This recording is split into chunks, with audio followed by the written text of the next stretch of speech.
Mascherine obbligatorie sopra i 6 anni, banchi distanziati 1,5 metri. È il piano tecnico del Ministero dell'Istruzione per la riapertura delle scuole a settembre. Roberta Badaloni.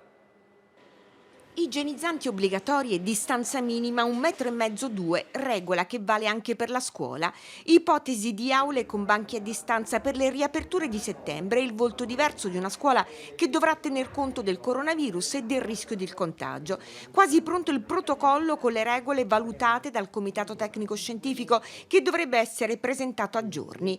Ipotesi mascherine verosimile che dovranno essere indossate dai 6 anni in poi con possibilità di abbassarle durante le interrogazioni come già previsto per l'esame di maturità.